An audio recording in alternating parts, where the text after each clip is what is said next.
बच्चू कडू यांच्या उपोषणाचा आजचा 6वा दिवस. बच्चू कडू यांना रक्ताची उलटी झाली. सलाईन लावून घेण्यास बच्चू कडूंनी नकार दिला. वैद्यकीय मदतीस नकार दिला.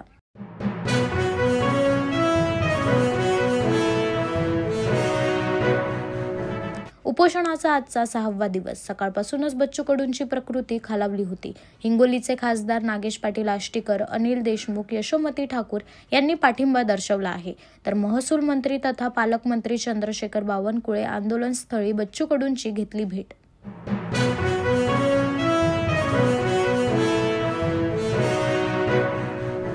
अहमदाबाद येथे झालेल्या विमान अपघातात एकमेव बचावलेल्या प्रवासाची पंतप्रधान नरेंद्र मोदी यांनी घेतली भेट व केली त्याची विचारपूस.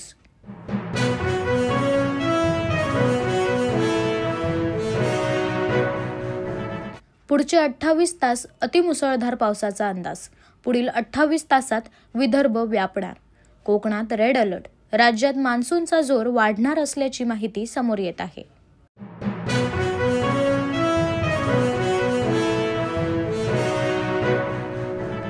आज जिल्हाधिकारी कार्यालय सिंधुदुर्ग येथे आगामी सण उत्सवांच्या पार्श्वभूमीवर सिंधुदुर्ग जिल्ह्यातील कायदा व सुव्यवस्थेचा आढावा घेतला. नागरिकांच्या सुरक्षतेबाबत कोणतीही हयगय न करता आवश्यक त्या उपाययोजना करण्याचे निर्देश यावेळी संबंधित अधिकाऱ्यांना मंत्री नितेश राणे यांनी दिले. जिल्ह्यातील नागरिकांच्या आणि पर्यटकांच्या सुरक्षतेसाठी CCTV बसविण्यात यावेत. त्यासाठी आवश्यक तेवढा निधी उपलब्ध करून देण्यात येईल.